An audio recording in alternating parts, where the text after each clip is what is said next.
Birçoğu harabeye dönmüş binalar, atıl durumda kalmış mahalleler. Bir zamanlar insanların yaşadığı, çocukların koşup eğlendiği Laçin şehri günümüzde bu halde. Hayalet şehirde mayın arayan askerler göze çarparken kısa süre önce çıkarılan yangınların izlerini görmeniz mümkün. Oturulabilecek evlerin bir kısmı ise bilinçli olarak tahrip edilip yakılmış. Hem stratejik hem de yeraltı kaynakları açısından büyük öneme sahip Laçin şehri bir süredir küresel kamuoyunun önemli gündem maddelerinden biri olmayı başardı. Bölgede neler oluyor? Bu sürtüşmenin 3. Karabağ Savaşı'na dönüşmesi mümkün mü? Yakından bakalım.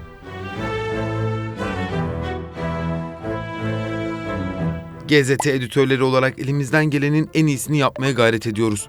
Bu süreçte tek talebimiz ise GZT'ye abone olmanız. Şimdiden teşekkür ederiz. Azerbaycan'ın Karabağ zaferi Güney Kafkasya'da hem bölgesel hem de küresel önemli değişiklikleri de beraberinde getirdi. Güney Kafkasya, Karabağ gibi bölgeler stratejik olarak büyük öneme sahip. Bu da bölgede yaşanan ufak çaplı hareketlenmelerin dahi küresel sonuçlar doğurmasına yol açıyor. Laçin de Karabağ'ın önemli noktalarından biri. Öyle ki 1990'lı yıllardaki savaşta Ermeni güçlerin ilk hedeflerinden biri olmuştu. 18 Mayıs 1992'de de resmen işgal edildi. Laçin işgal edilerek Karabağ arasında doğrudan bir bağlantı sağlandı. Bu da çevre illerin daha kolay işgal edilmesine neden olmuştu. İşgalden önce Laçin'de 65 binden fazla Azerbaycan Türk'ü yaşıyordu. Ermeni nüfussa yoktu. İşgal edilen topraklara Suriye ve Lübnan'dan getirilen Ermeniler yerleştirildi. Kent merkezi bir kasaba ve 125 köyden oluşuyor. 28 yıllık esaretten sonra terk edilen bu topraklarda artık Azerbaycan ordusu var. Burada üretilen hem tarımsal malzemeler hem de madenler bu koridor sayesinde Ermenistan'a gönderildi. 27 Eylül 2020'de başlatılan karşı saldırı 44 gün sürdü ve işgal altındaki 300'den fazla birim kurtarıldı. Azerbaycan ordusunun Şuşa'ya girmesi Ermenistan güçlerinin dağılmasına dolayısıyla yenilgiyi kabul etmesine neden oldu. Ne oldu Paşinyan? Yol çekirdin Cebrail'a. Reks elirdi. Ermeni nüfusunun yaşadığı bölge imzalanan mutabakata göre 3 yıl içinde Azerbaycan'a devredilecekti. Bölgedeki nüfusun gidiş gelişte kullanacağı yeni yol geçtiğimiz Ağustos ayında tamamlandı ve koridorun denetimi resmen Azerbaycan'a geçti. Ermeniler Laçin kentini terk ederken evleri, kamu binalarını ve ormanları ateşe verdi.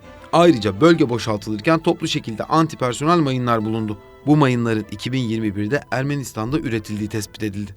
Ottawa Anlaşması'na göre antipersonel mayınların kullanılması, stoklanması, üretilmesi ve transferi yasak. Ermenistan'ın bu anlaşmanın da dışına çıkarak 1949 tarihli Cenevre Sözleşmesi'ni de ihlal ettiğini görüyoruz. Geçtiğimiz yılın 2 Aralığında bölgedeki madenlerin yasa dışı işletilmesinin önüne geçmek için başlatılan protestolar bölgenin yeniden gündeme gelmesine neden oldu. Rusya öncülüğünde iki ülke arasında imzalanan mutabakat metni uluslararası bir anlaşma olarak görülse de taraflar arasındaki gerginliğin bitmesini sağlayamadı. Peki Laçin koridorunda ne oluyor? İki komşu ülke ne istiyor? Öncelikle Laçin koridorunun neresi olduğunu söyleyelim. Bölge halkının Ermenistan'a gidiş gelişlerinde kullandığı tek güzergah olma özelliğini taşıyor.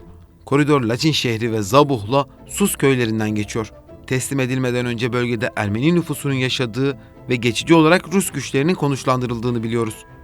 Azerbaycan topraklarına bağlı bölgede madenlerin yasa dışı işletildiği ve çevreye verdiği zararın tespiti için 10 Aralık 2022'de bölgeye bir ekip gönderildi. Hem altın hem de bakır madeni bulunan bölge ayrıca çinko ve demir rezervi bakımından da öne çıkıyor. Ekonomik, politik, ulaşım gibi kritik öneme sahip bir yer olduğunu da söyleyebilirim. Yakın bir gelecekte bölgeye bir uluslararası havalimanı açılması planlanıyor. Nahçıvan ve Azerbaycan'ın birleşmesiyle kesintisiz kara ulaşımının sağlanması özellikle ticari açıdan bölgeye büyük katkı sağlayacaktır. Bir kısmı Ermenistan'dan geçen Zengezur koridorunun bu bağlamda dikkatle takip edilmesi gerekirken Karabağ'ın anahtarı konumundaki Laçin koridorunun önemi de şüphesiz artıyor. Türk dünyasının lojistik, ticaret ve siyasi bağlarını kuvvetlendirmesi planlanan Zengezur koridoru, Nahçıvan ve Azerbaycan'ı birbirine bağlarken Laçin koridorunun da Ermenistan açısından aynı öneme sahip olduğu değerlendiriliyor. Zengezur'un hayata geçebilmesi için Laçin'in kontrol edilmesi hayati öneme sahip.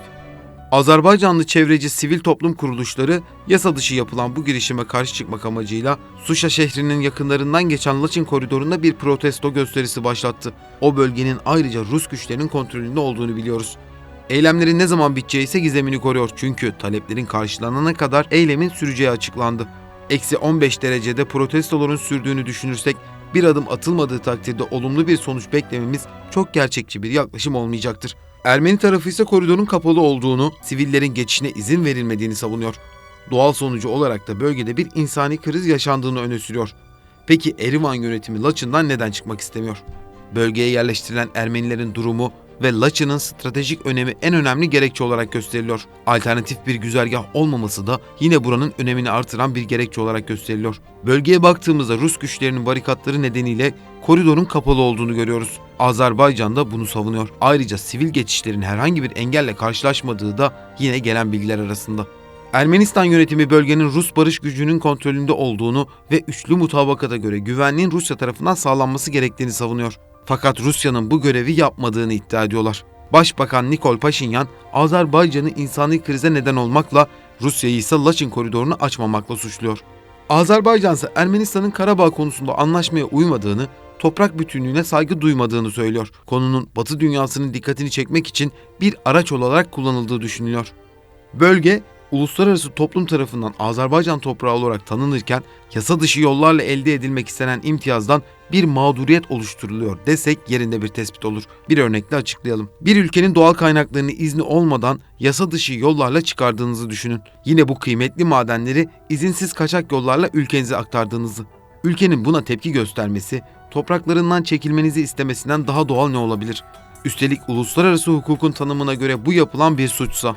Büyük güçlerin önemli mücadele alanlarından biri olan Kafkasya'da Azerbaycan ordusunun başarılarıyla 2020'de dengelerin tamamen değiştiğini söylememiz mümkün. Önemli detaylardan biri de şüphesiz Rusya. Koridorun tamamen açılması için çalışmalar yapıldığını kabul ederken tüm tarafların kabul edeceği bir çözüm içinde arayışta oldukları bildirildi. Ermenistan'ın insani yardımın engellendiği yönündeki iddiaları da yine Rusya tarafından reddedildi. 30 yıllık işgalin son bulması şüphesiz politika değişikliklerini de beraberinde getirecekti ki öyle de oldu. Mutabakata göre Rus barış gücü 5 yıllığına bölgeye konuşlandırıldı. Amaç yeni bir krizin ortadan kaldırılması olarak gösterilirken o günden bu yana sürtüşmelerin devam ettiğini görüyoruz. Rus barış gücünün üstüne düşen görevi yerine getirmediği yönünde değerlendirmeler de bu yüzden yapılıyor. 2020'deki üçlü bildiriye göre bölgede yaşayan vatandaşların mallarının ve araçlarının geçişine izin verilirken askeri yükün geçişine izin verilmiyor. Buna rağmen Bakü anlaşmaya aykırı olarak Azerbaycan mevzilerinin yakınındaki topraklara yerleştirilen mayınların buradan taşındığını söylüyor. Yıl dönümüne yaklaşan Ukrayna-Rusya savaşı Putin'in Kafkasya politikasını da doğrudan etkiliyor. Rus lider Batı'nın yaptırımlarına karşı Kafkasya bölgesi üzerinden Batı dünyasının etkisini zayıflatmak istiyor. Bölgeye olan tarihsel etkisini kabul ettirme çabası da diyebiliriz. Dışişleri Bakanı Mevlüt Çavuşoğlu'nun yaptığı Laçin koridorundaki son gelişmeler Ermenistan için bir samimiyet testi olacaktır açıklaması, halihazırda düzelme sinyalleri veren Ermenistan'la ilişkilerin sürdürülebilirliği açısından oldukça önemliydi. Bu bağlamda Türkiye-Ermenistan ilişkisinin devamlılığı, Azerbaycan-Ermenistan ilişkisinin geleceğini de doğrudan etkileyecektir. Çünkü Türkiye ve Azerbaycan Kafkasya bölgesindeki politikalarını birbiriyle eşgüdüm içerisinde yürütüyor. Birleşmiş Milletler oluşan çatışma ortamının Kafkasya bölgesi ve ötesini etkileyebilecek bir potansiyelde olduğuna dikkati çekerken Amerika Birleşik Devletleri derin kaygı duyduğunu açıkladı. Buna rağmen Ermenistan'ın söylemlerine karşı teoride bir destek gelse de kısa vadede pratiğe dönüşmüş bir desteğin görünmediğini söyleyebiliriz. Rusya'nın eski Sovyet coğrafyasındaki etkisi ve varlığı zayıflamış bir görüntü çizerken bölgenin stratejik önemi düşünüldüğünde yeni bir çatışmanın çıkma ihtimali her geçen gün artıyor.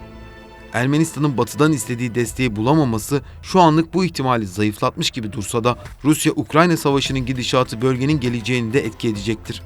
Rusya-Ukrayna savaşının gidişatı bölgenin geleceğine de etki edecektir. Yeraltı kaynaklarının yasa dışı işletilmesine karşı başlatılan protesto gösterileri günümüzde farklı hesapların güdüldüğü bir pozisyona gelmiş gibi gözüküyor. Azerbaycan'ın Karabağ zaferiyle kurduğu masa farklı hesaplar yapılarak yıkılmak isteniyor da diyebiliriz. Siz bu konuda ne düşünüyorsunuz? Yorumlarda tartışalım.